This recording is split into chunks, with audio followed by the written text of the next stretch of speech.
Selamat malam.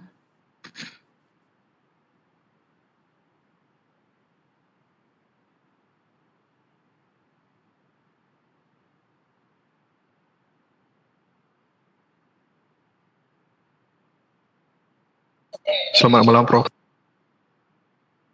Silakan di on kamera.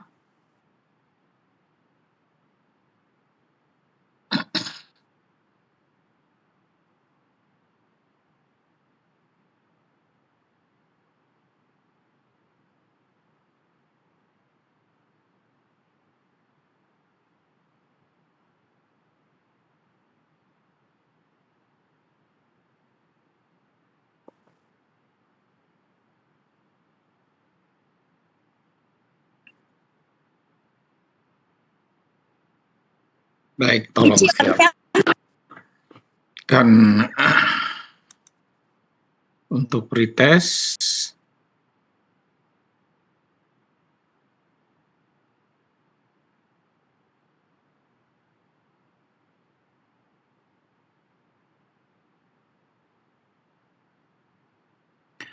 apa perbedaan dari reaksi umum atau grup dan spesifik pada identifikasi senyawa kation maupun anion?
elementary. Sudah habis waktunya, silakan di-send.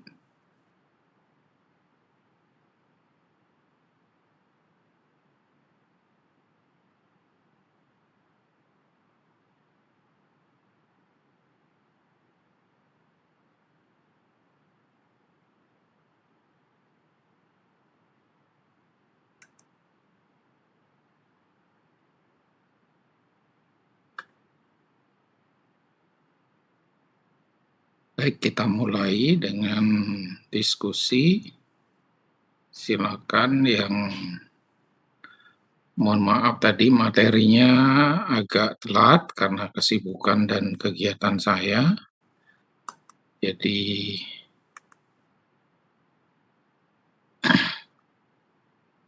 silakan kalau ada yang ingin ditanyakan dari diskusi kita diskusikan hari ini.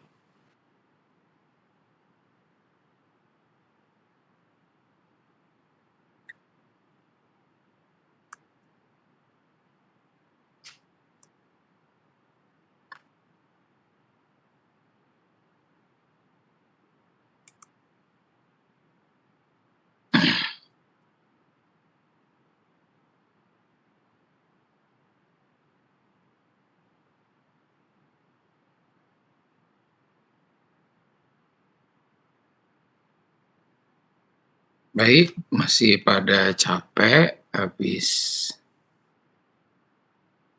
praktikum. Tadi ada praktikum, nak?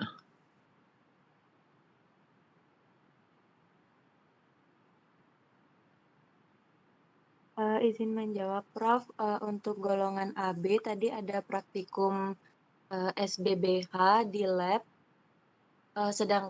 Sedangkan mohon maaf, ada golongan AB itu ada praktikum SIU di RS Udayana, sedangkan golongan C dan D itu ada praktikum biofarmasetika mengerjakan student project, Prof. Silakan. Jadi agak capek. Jadi mohon maaf. Kita bisa lanjut ketika ada yang ingin didiskusikan dari materi yang Bapak sudah sampaikan lewat YouTube.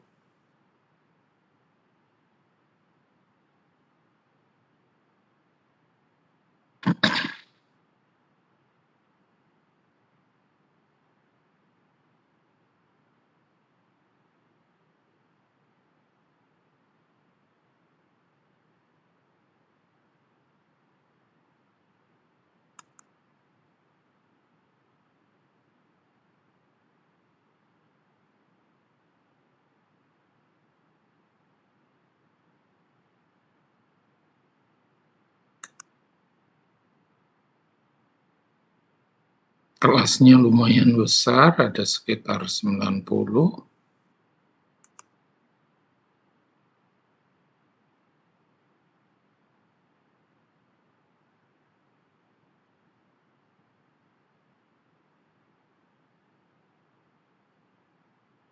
Belum ada yang... Kalau yang bertanya silakan raise hand. Silakan 2013.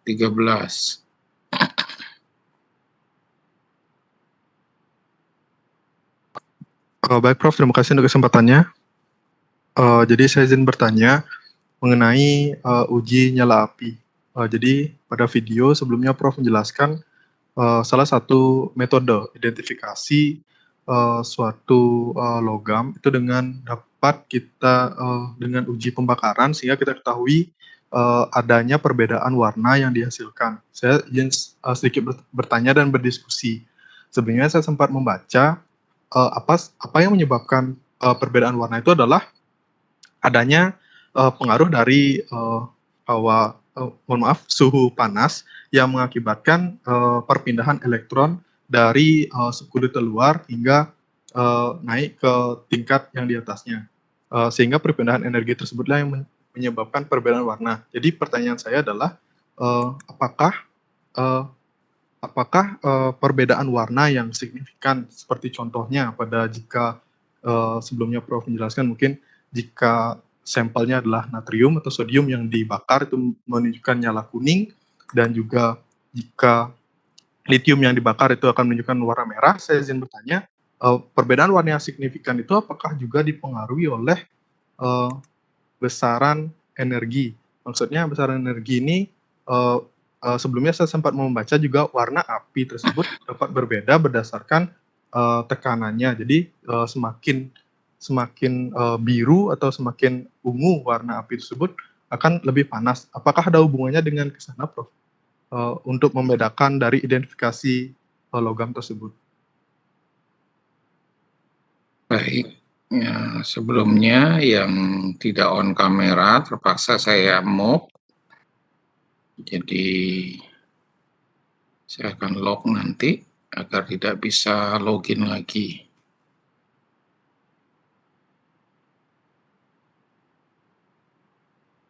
Baik,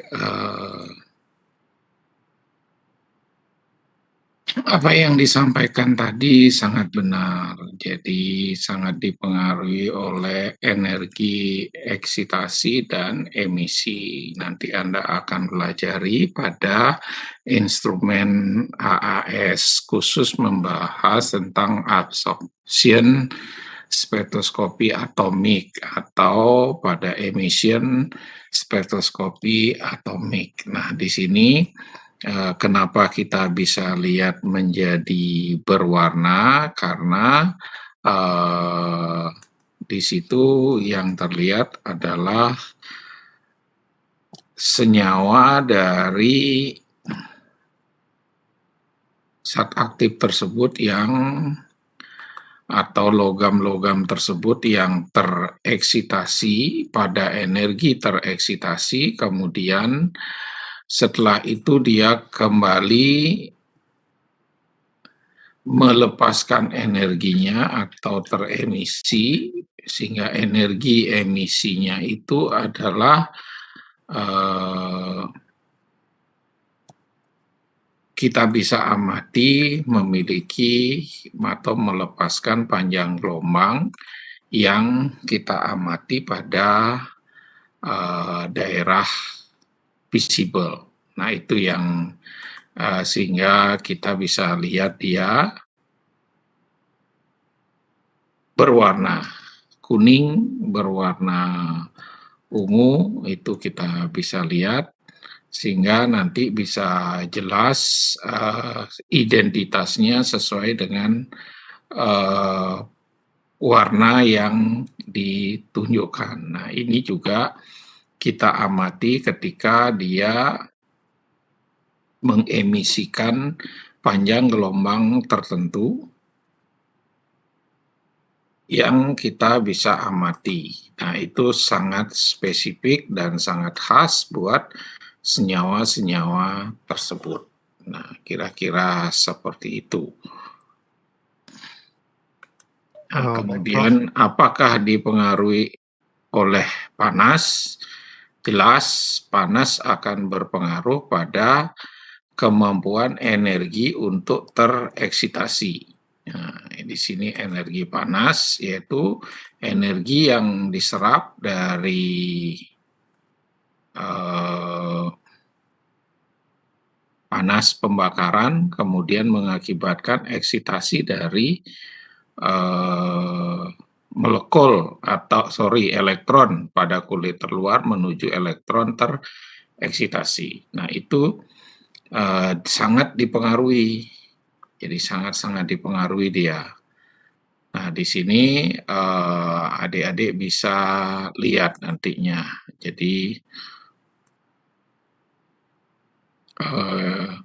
warna-warna itu ditentukan oleh gelombang emisi yang dipancarkan oleh elektron yang kembali pada ground state atau elektron orbital dasarnya. Nanti adik akan pelajari. Kira-kira seperti itu. Nggih, baik Prof. Jadinya benar seperti dugaan saya di awal bahwa perbedaan warna tersebut berdasarkan gelombang energi yang dipancarkan dari masing-masing logam gitu dari perpindahan elektronnya. Baik Prof, sudah jelas, namun mungkin akan saya baca-baca lagi. Terima kasih Prof. Baik, ada lagi pertanyaan. Poinnya 25.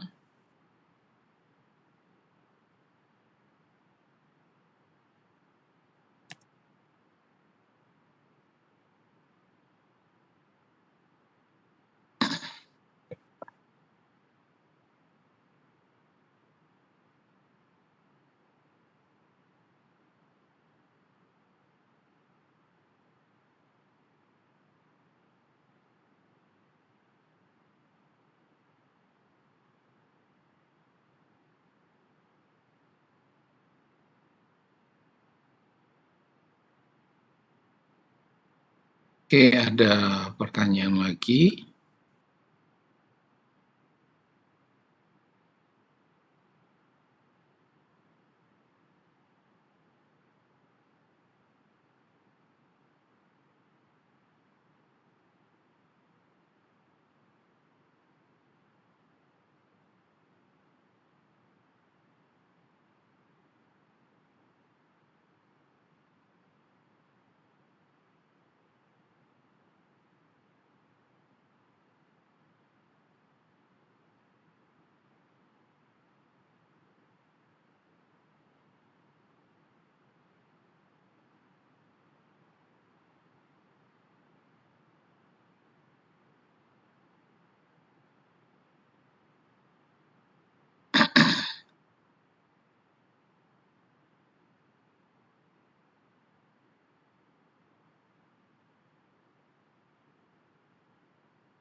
Baik, belum ada.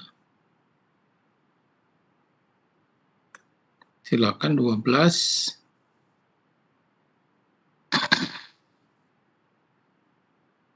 Izin bertanya, Prof. Silakan.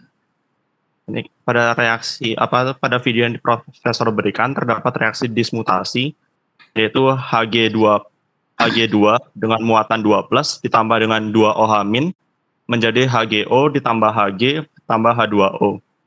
Nah, reaksi dismutasi ini kan terdiri dari Hg2+ dengan ion hidroksida. Kenapa reaksi ini disebut sebagai reaksi dismutasi, Prof? Kemudian kenapa pada saat penggunaan logam lain, misalkan seperti magnesium, reaksinya hanya terjadi jadi MgOH, kemudian kita menggunakan kalium menjadi KOH, tapi kenapa kalau menggunakan Hg2+ itu bisa menjadi HgO dengan Hg? Apakah ini ada kaitannya dengan bahwa Hg2+ itu termasuk logam mulia, Prof? Sekian pertanyaan dari saya, Prof. Terima kasih. Baik, pertanyaannya sangat kurios. Jadi di situ sangat dipengaruhi oleh sifat dari logam itu sendiri. Jadi itulah karakteristik logam yang merupakan sifat intrinsiknya sendiri. Jadi dia mengalami reaksi dismutasi atau tidak. Nah, itu kira-kira penyebabnya. Nah, dari situ adik-adik harus bisa lihat bahwa suatu logam dia mengalami dismutasi atau tidak itu sangat ditentukan oleh intrinsik dari sifatnya sendiri. Jadi itu karakteristik untuk logamnya sendiri. Jadi itu penyebabnya. Jadi itu bisa dijadikan sebagai identitas dari suatu senyawa logam atau kation, seperti itu kira-kira ya. Nah, kenapa dia melakukan begitu, kenapa yang lain tidak, ya kembali tadi Bapak udah jelaskan, nanti secara spesifik akan dipengaruhi oleh sifat apanya, sifat-sifat dari kuantumnya, sifat elektromagnetiknya, dan segala macamnya. Nah, sementara Agar tidak membuat bingung, jadi cukup saya gambarkan dengan sifat karakteristik dari kation tersebut. Apakah ada hubungannya dengan logam mulia? Logam mulia yang lain kok tidak, dia iya. Nah, itu juga akan dibahas nanti ketika kita ingin belajar lebih jauh tentang kuantum energi dari suatu logam mulia atau logam-logam senyawa logam lainnya. Kira-kira seperti itu. Baik, Prof. Terima kasih atas jawaban. Oke, poinnya 15. Ada lagi yang bertanya?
Baik, belum ada yang angkat tangan untuk pertanyaan.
Baik, 19.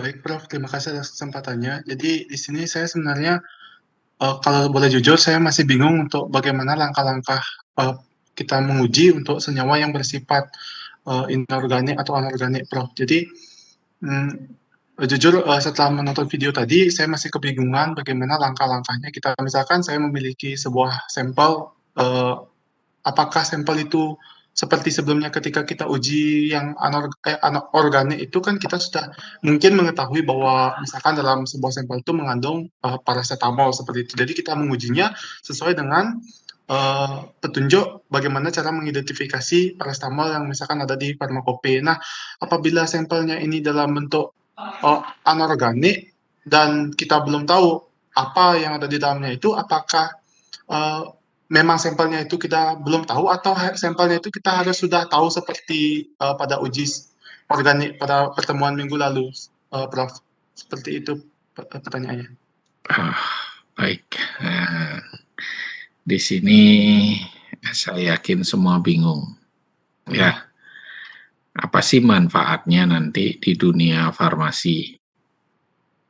Karena di sini dia bersifat minor, jadi senyawa-senyawa kation dan anion tadi. Anion kebanyakan adalah molekul-molekul asam atau senyawa halogen. Nah, itu biasanya merupakan senyawa-senyawa yang minor yang ada di dalam obat. Dia umumnya kalau dia logam berat, heavy metal, dia sebagai cemaran.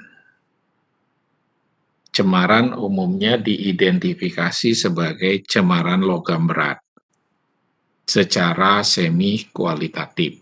Nanti Anda lihat di farmakope. Jadi tidak diidentifikasikan komponennya apa. Dia dikelompokkan menjadi satu, cemaran logam berat dengan menggunakan reaksi golongan yang memberikan warna tertentu. Sehingga diidentifikasi sebagai kandungan logam berat yang ada di dalam suatu sediaan atau bahan obat. Nah, itu menjadi dasarnya Dewa Julio. Nah, sekarang bagaimana dia dimanfaatkan dalam dunia analisis. Nah, dalam dunia analisis sekarang ada yang analisis yang lain tadi senyawa obat. Dunia analisis di sini kita lihat adalah analisis sediaan racun atau sering kita sebut dengan senyawa-senyawa yang dilarang ada di dalam sediaan. Misalnya raksa atau Hg. Itu sangat dilarang berada di kosmetik. Dia digunakan sebagai pemutih, whitening. Nah, itu biasanya dilakukan khusus uji identifikasinya. Apakah dia Hg? Nah, ini spesifik dia kerjaannya, ya spesifik, sehingga dia ditujukan khusus pada Hg. Untuk senyawa reaksi warna, umumnya dalam analisis itu bersifat kualitatif atau screening secara umum. Nah, ketika diteruskan pada konfirmasi, untuk mempercepat biasanya jarang menggunakan reaksi-reaksi spesifik. Biasanya dia menggunakan instrumental sebagai pendukung. Nah, nanti Anda akan pelajari instrumental untuk senyawa logam itu menggunakan IgP atau AAS, sehingga kita lihat dari spektrum emisi dari senyawa tersebut sehingga kita bisa identifikasi kandungan logam-logam apa yang ada di dalam suatu sediaan yang dilarang. Nah, kira-kira seperti itu. Nah, sekarang tujuannya di sini apa? Tujuannya adalah just to know, untuk mengetahui bahwa Anda mengetahui reaksi kimia kualitatif untuk menggolongkan senyawa kation dan anion. Itu tujuan dari perkuliahan ini. Jadi dia sangat minor. Kira-kira itu, Dewa. Baik, terima kasih atas jawabannya, Prof. Tapi saya berpikir apakah mungkin untuk tidak digunakannya metode reaksi dalam identifikasinya itu berkaitan dengan jumlahnya yang terlalu sedikit, Prof. Untuk misalkan kalau cemaran itu ada dalam sebuah sediaan, misalkan yang di dalamnya itu dilarang untuk ada cemarannya itu, kan mungkin saja terlalu sedikit, maka digunakan instrumental. Apakah seperti itu, Prof. Atau bagaimana, Prof? Kalau senyawanya dilarang untuk ada, itu artinya dibatasi, sehingga nanti lebih pada limit deteksi. Batas minimum yang diizinkan untuk ada, itu cemaran. Ya, batas minimum yang diizinkan untuk ada. Nah, itu yang dikontrol. seperti Hg. Di Hg itu di dalam kosmetik sama sekali tidak diizinkan ada. Nah, biasanya jauh di bawah ambang dari efek minimal konsentrasi minimum efek. Nah, biasanya seperti itu. Sehingga untuk itu dia sebagai limit deteksi atau ambang. Jadi sebagai ambang untuk mengatakan apakah senyawanya ada atau tidak, itu ya. Nah, itu saja dasarnya.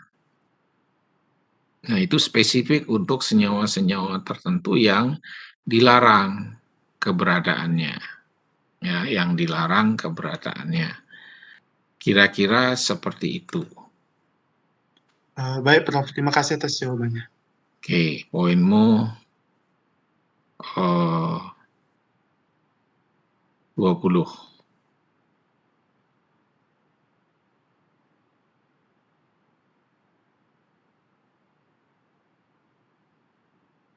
Silakan, ada lagi yang angkat tangan untuk bertanya.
Oke, silakan, masih ada pertanyaan. 38.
Baik, itulah sifat-sifat intrinsik dari suatu senyawa yang bisa dijadikan sebagai identitas.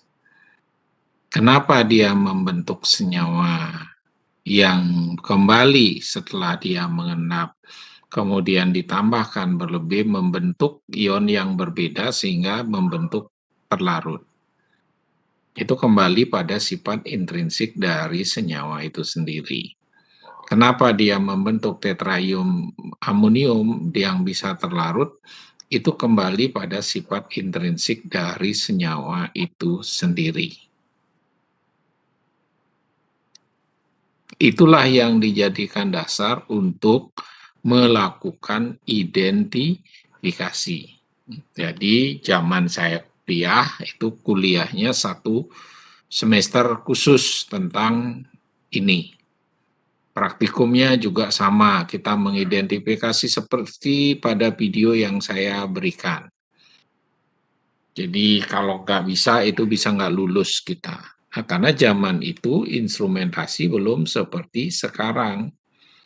Jadi kita lebih banyak menggunakan identifikasi, menggunakan prinsip-prinsip klasik yaitu reaksi alkemi, jadi kimia lama. Nah, itu dasarnya untuk melakukan identifikasi, sehingga ahli kimia zaman itu sangat paham dan hafal dia sifat-sifat dari senyawa logam, kation maupun anion. Kenapa harus diidentifikasi? Tadi ada selain logam berat, juga ada logam-logam yang memang kita butuhkan.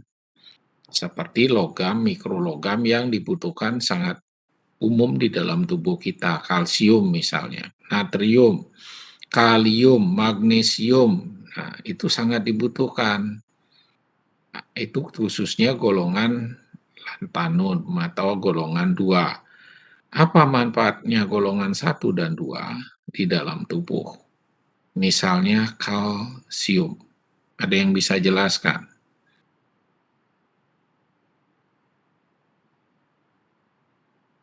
Kalsium itu digunakan oleh tubuh sebagai sistem impuls saraf. Perbedaan konsentrasi kalsium intra dan ekstraselular atau post dan synapse junction, jadi itu akan mempengaruhi perbedaan energi potensial dari synapse junction, jadi hubungan antar sel saraf dendritik. Nah, di situ dia akan memberikan sinyal sehingga kita bisa bergerak, kita bisa menangkap sinyal. Nah, seperti itu.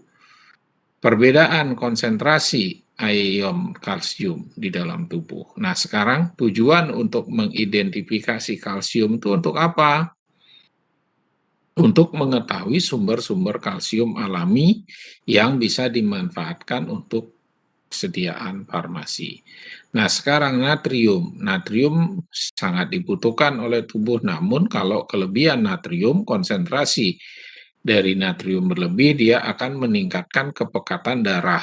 Nah, apabila kepekatan darah meningkat, itu akan terjadi hipertensi. Seperti itu. Nah, mangan, kapan mangan diperlukan? Magnesium, kalium. Nah, itu berpengaruh pada tensi dari otot. Orang yang sering kram biasanya kekurangan dari kalium.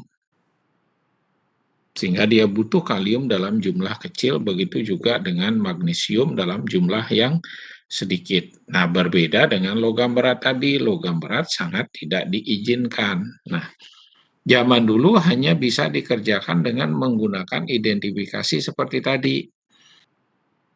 Kalau sekarang, karena dia tidak presisi dan sangat universal, grouping, dan tidak spesifik, makanya untuk keamanan dan ketelitian lebih menggunakan instrumental untuk meyakinkan ketelitian dan keamanan, sehingga metode-metode alkemi mulai ditinggalkan di dunia sekarang karena banyak metode-metode instrumental yang umumnya bersifat non-destruktif dan lebih murah dalam melakukan analisis, membutuhkan sampel yang sedikit. Sehingga itu yang dipilih untuk dan membutuhkan waktu yang jauh lebih sedikit sehingga akan menekan cost analisis. secara menyeluruh. Nah, tadi saya sudah bilang, ini hanya just to know. Nanti kalau Anda di dunia kerja sangat yakin kalau kerja di rumah sakit, di apotek, di klinik, ya nggak akan menemukan hal-hal seperti ini. Anda hanya lihat tabel-tabelnya saja. Kira-kira seperti itu. Namun histori, ilmu itu harus tetap kita pelajari. Nah, kira-kira seperti itu, Nak. Prof, terima kasih atas jawabannya. Untuk selanjutnya akan saya telusuri lebih kembali untuk pertanyaan yang saya tanyakan tadi. Terima kasih banyak, Prof. Baik, kalau kurang puas silakan ditanyakan lagi ya. Oke, 20 poinmu. Silakan 20. Baik, selamat malam Pak. Terima kasih atas kesempatannya. Jadi saya izin bertanya terkait langkah-langkah dalam melakukan analisis kualitatif anorganik itu Prof. Yang pertama itu kan ada sampling, yang kedua ada preliminary test dengan melihat golongan anion kation. Itu mungkin nyambung dengan pertanyaannya tadi yang Julio tanyakan dan sudah Prof jawab. Apakah maksud dari preliminary test itu seperti kita ingin mengetahui apakah ada unsur atau senyawa tertentu dalam suatu sediaan kita, seperti itu ya Prof? Ya, jadi ini kan kalau nanti adik-adik belajar yang namanya forensik, toksikologi forensik atau analisis unknown, sesuatu yang tidak diketahui, Anda biasanya melakukan preliminary test, tes pendahuluan, yaitu dengan mata yang kita lihat. Kita sudah paham, nah seperti nanti Anda belajar yang namanya anatomi fisiologi tanaman atau tumbuhan. Anda harus tahu anatominya seperti apa, sehingga Anda bisa mengenali tanaman obat itu sendiri. Itu preliminary test. Misalnya, dari bentuk daun, bentuk bunga, bentuk apa, kita sudah bisa kenal tanaman ini adalah misalnya orthosipon atau genetum genemon gitu. Oh, ini genetum genemon. Ini Papaver somniferum. Nah, dari situ kita sudah bisa lihat.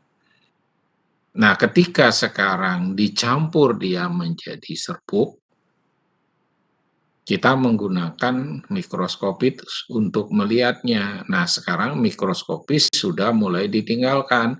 Akhirnya kita lakukan ekstraksi, kemudian uji karakteristik fingerprint. Dengan apa dia kita kerjakan dengan chemical dan peralatan yang menggunakan instrumen fingerprint, bisa dia menggunakan TLC densitometry, HPLC, dan yang lain-lainnya. Sehingga kita teliti komponen bahan kimia yang ada sebagai tanda pencari identitas.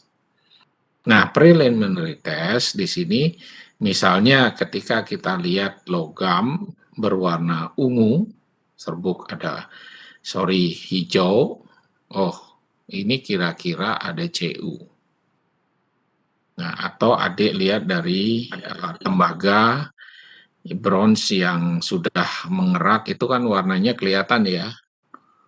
Oksida dari Cu itu yang sering disebut dengan pedigrease yang beracun. Nah, itu kita bisa tahu, oh ini kira-kira Cu. Nah, ketika kita lihat warnanya gelap, oh ini kira-kira pelumbung. Itu tujuan dari preliminary test. Nah, kalau kation dan anion, setelah dilakukan prereaksi, baru kita bisa lihat aroma atau baunya. Nah, itu tujuan dari reaksi. Step by step reaksinya adalah seperti pada reaksi unknown, senyawa yang kita tidak ketahui isinya apa. Dilihat secara organoleptis, Kemudian dari situ baru direaksikan penggolongan, dipisahkan sperasi, kemudian dilanjutkan dengan reaksi spesifik. Nah, apa yang terjadi dalam penggolongan ketika kita tambahkan berlebih, itu tujuannya untuk memisahkan. Jadi endapan yang terakhir itu mungkin yang sudah tidak terlarut. Nah, itu akan dicatat semua, nanti hasilnya akan disimpulkan dari identitas senyawa tersebut. Nah, itu nanti adik-adik akan belajar ketika adik-adik tertarik dengan analisis advance, yaitu misalnya yang sangat bermanfaat, yaitu toksikologi forensik. Adik akan belajar di situ yang namanya screening test, kemudian confirmation dan determination. Nah, secara umum di sini hanya pengenalan seperti yang Bapak bilang tadi. Oke. Kira-kira seperti itu Yunita. Baik, Prof. Apakah boleh bertanya sekali lagi? Silakan. Saya membaca bahwa terdapat 2 metode dalam analisis kualitatif ini, meliputi reaksi kering ataupun reaksi basah seperti itu, Prof. Nah, reaksi kering itu dikatakan bahwa dia tanpa melakukan pelarutan. Namun pada langkah-langkah yang dalam melakukan analisis kualitatif itu, di langkah nomor 3 itu transfer of sample into solution atau pelarutan sampel. Itu bagaimana ya, Prof? Jadi tadi ketika pertama adalah dilihat dalam keadaan kering. Kemudian kedua diluting, dilarutkan dia semua. Yang terlarut baru dilakukan identifikasi. Baik dia dengan reaksi penggolongan umum, ada 7 jenis, atau diteruskan nanti dengan reaksi spesifik. Jadi pada saat reaksi penggolongan umum, itu ditambahkan, kemudian dilihat warna dari presipitatnya. Anda bayangkan, tuh, kalau dia campuran. Nah, kalau tadi di videonya dia tunggal, kan warnanya jelas, ada cerah, ada kusam, ada kuning. Nah, kalau dia campuran, apa yang kita lihat? Akan sangat susah sekali.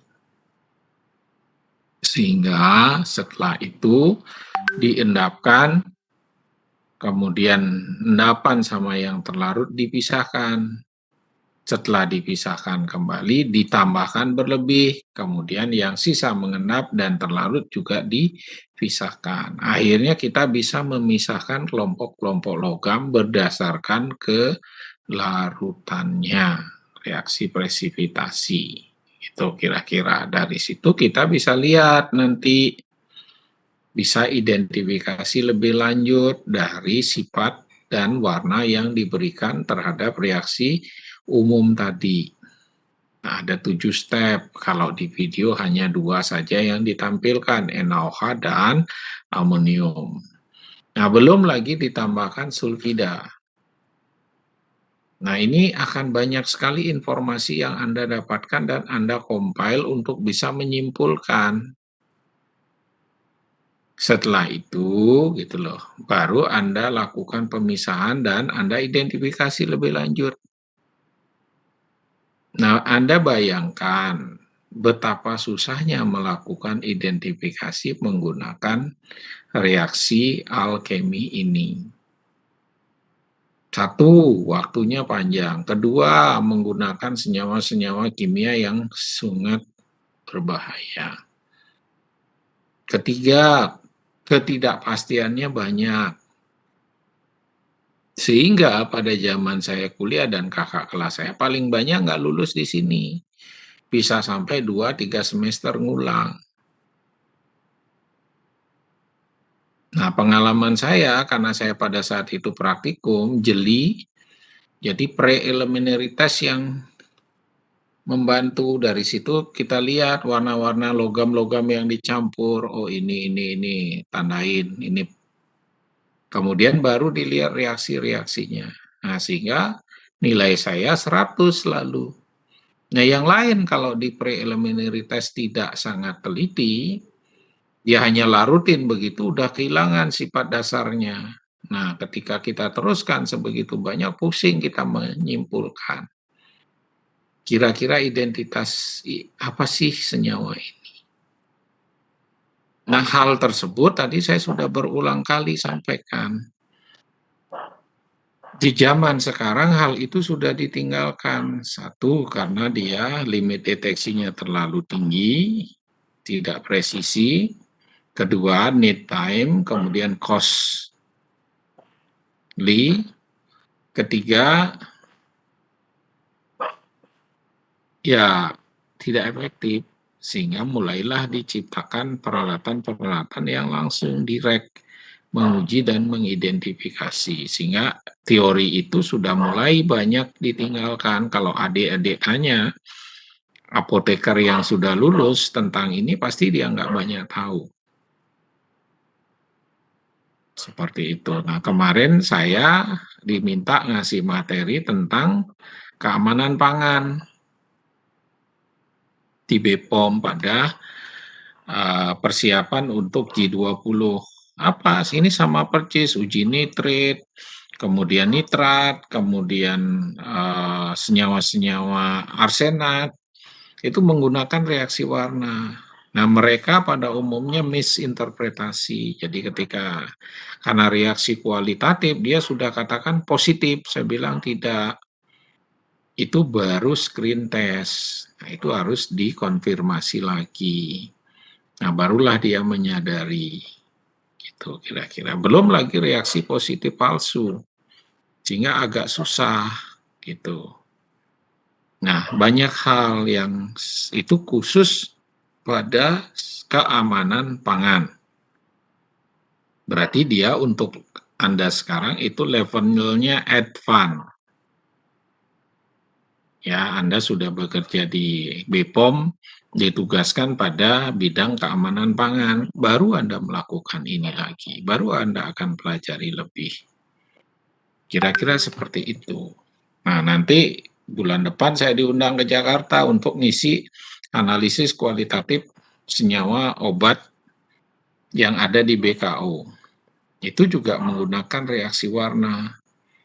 Ini mereka yang sudah bekerja, advance baru kita ajarkan lagi. Nah, di sini Anda hanya, oh ada senyawa-senyawa seperti ini, ada cara identifikasi kimia seperti ini. Kira-kira seperti itu tujuan dari pembelajarannya. Ya, cukup tadi, paham? Paham, Prof. Terima kasih, Prof. Oke, 20 poinmu. Silakan ada lagi yang bertanya.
Yayan mana? Tidur ya dia ya?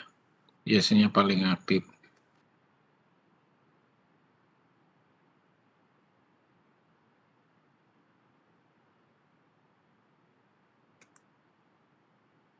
Halo, selamat malam, Prof. Malam.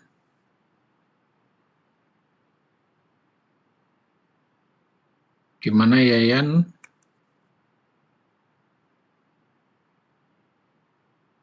Paham? Baik, Prof. Mohon izin sebelumnya.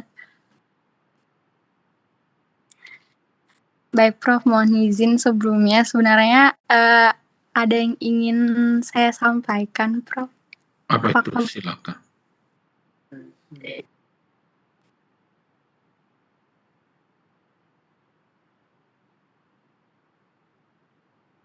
Duh, kenapa senyum-senyum?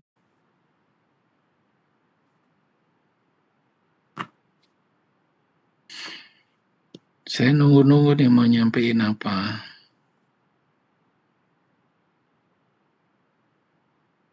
Masih mute, Yayan mute, suaranya nggak keluar.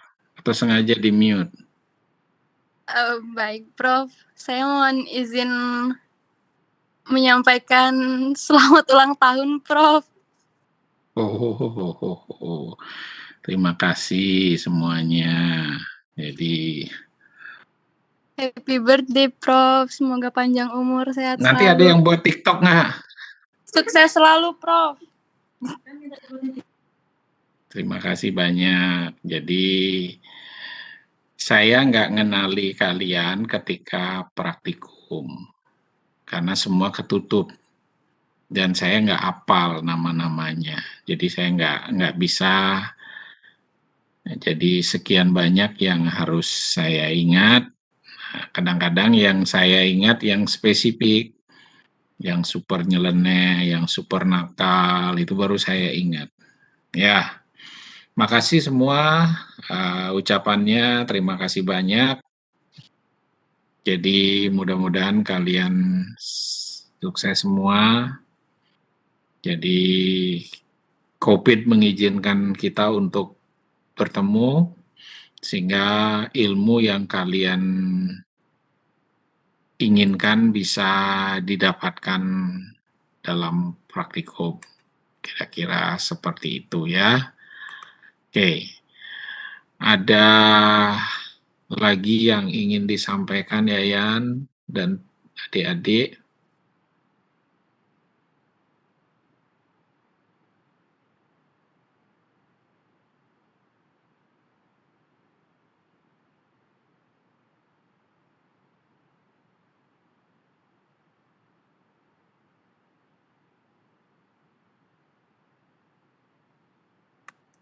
Terima kasih banyak di kolom chat semua chatting selamat ulang tahun. Oke, ada pertanyaan masih yang mengganjal dalam kuliah kali ini.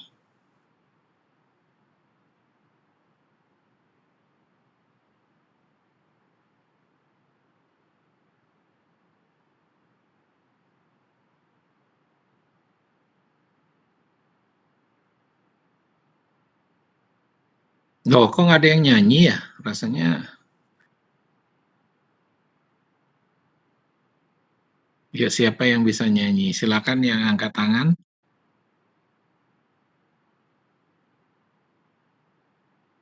Siapa ini? Ya. Happy birthday to you.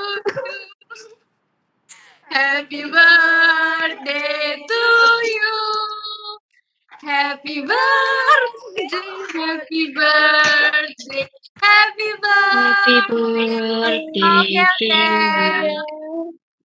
Terima kasih banyak ya.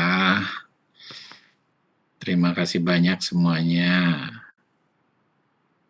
Lagunya. Oke, kita masih punya waktu 1 jam, sekitar 30 menit sudah berjalan 1 jam. Silakan yang masih ada pertanyaan.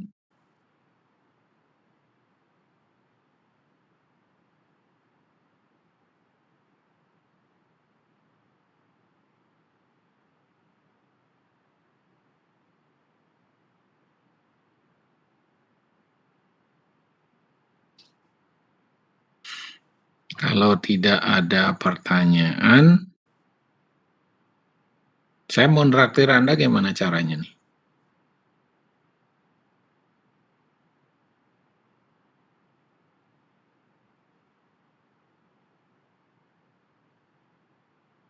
Yayan ketawa dia.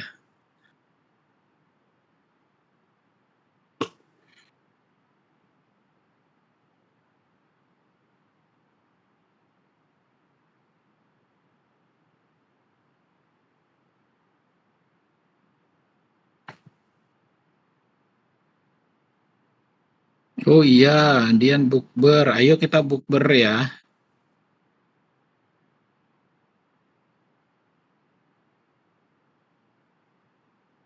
kita adain bukber pas traktiran. Sayang kalau traktir siang hari kan nggak bisa, masih ada yang puasa banyak ya.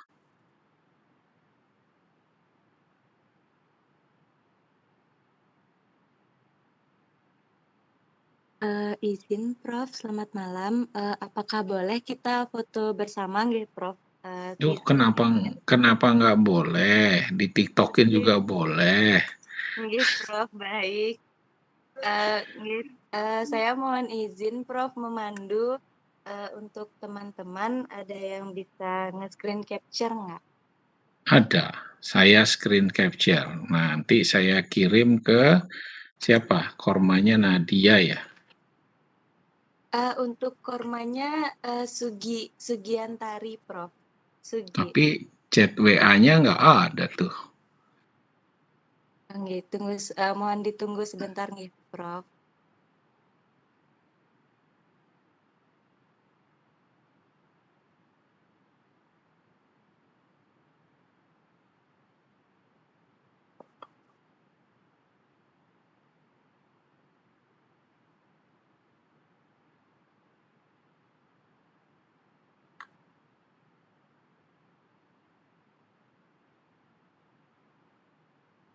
Mohon izin Prof untuk korma yang menghubungi, katanya atas nama Sinta Amara Prof, apakah ada?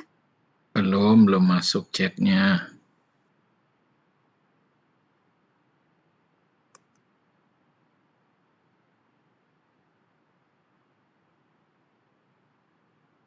Boleh dikirim ke saya saja, Prof. Bukan, chat dulu dong ke Bapak. Bapak kan nggak nyatet nomor kalian. Baik, Prof, sekarang. Jadi kalau nggak nyatet terus gimana mau kirim dong?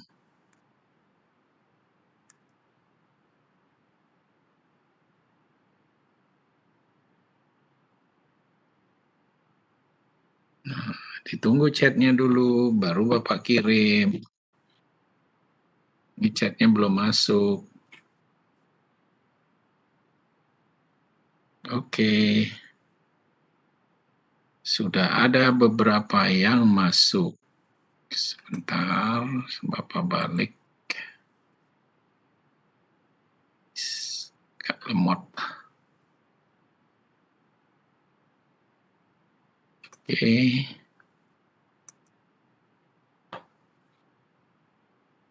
Sinta Amara.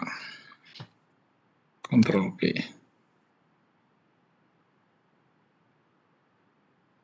Baru halaman pertama. Sekarang yang kedua.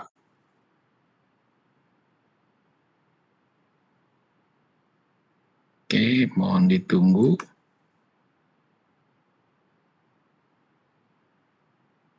Mungkin sinyalnya nggak bagus sehingga agak lemot.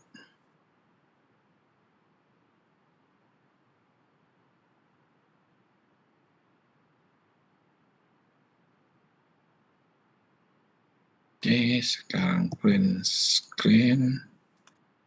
Saya kirim.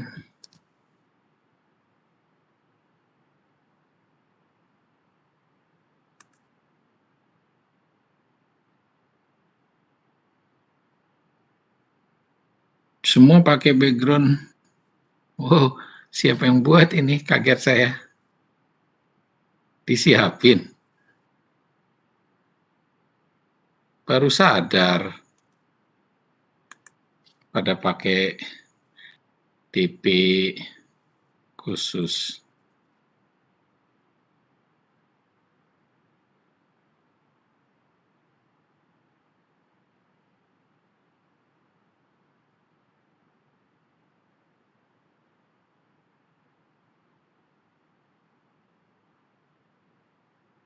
Oke, ini halaman terakhir.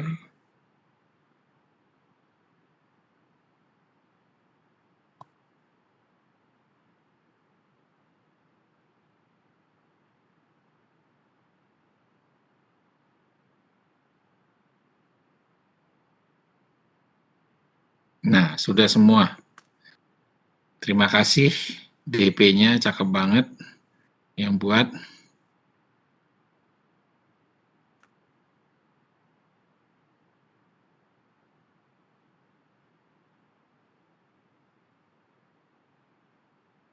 Oke, silakan lagi ada pertanyaan. Suara Bapak didengar nggak ya? Suara Bapak terdengar, Pak. Berarti laptop saya agak lemot karena kebetulan dia render video, jadi dia agak lemot memang. Kalau lagi render video. Oke, terima kasih banyak adik-adik. Ya, sukses selalu. Bapak ingin, nah kalau besok pertemuan Senin depan kita kuliah jam berapa, Nak?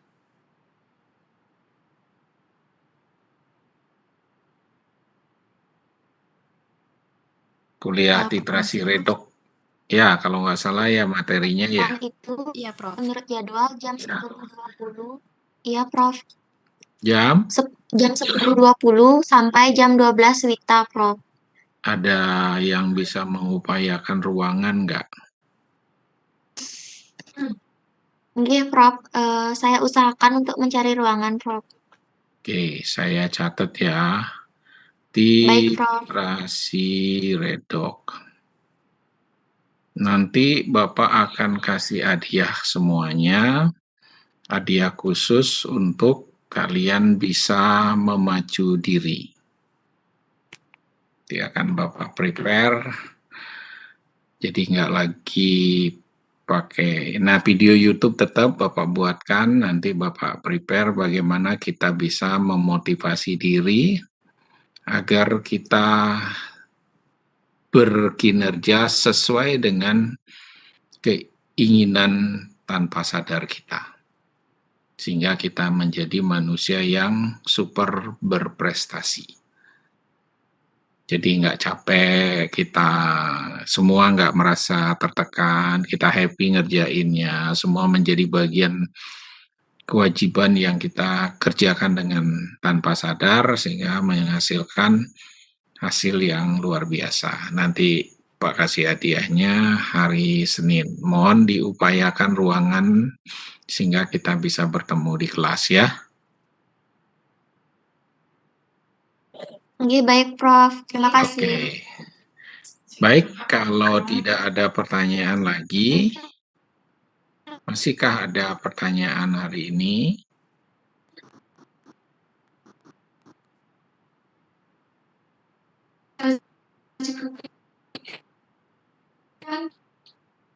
Putus-putus sayang.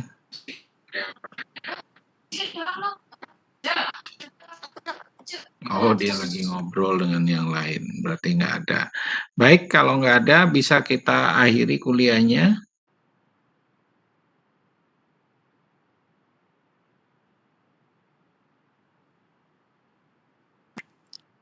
Mohon izin, Prof. Silakan. Bukan bertanya terkait materi sih sebenarnya, Prof. Ingin bertanya terkait resume apakah dibuat ya, Prof? Lah, terus kalau resume-nya nggak dibuat, terus nilainya saya nilai apanya dong? Oh ya, baik, Prof. Deadline-nya sama ya, Prof, seperti biasanya? Sama, seperti biasa. Ya, itulah Baik, Prof. kewajiban, itulah cara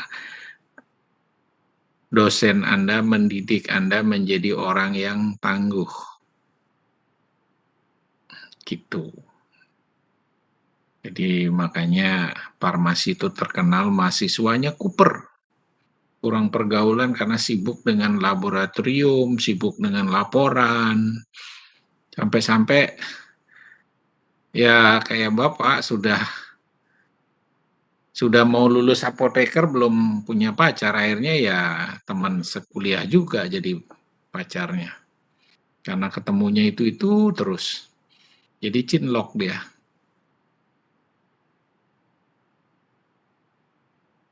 Oke, ada lagi? Kalau nggak ada, bisa kita akhiri.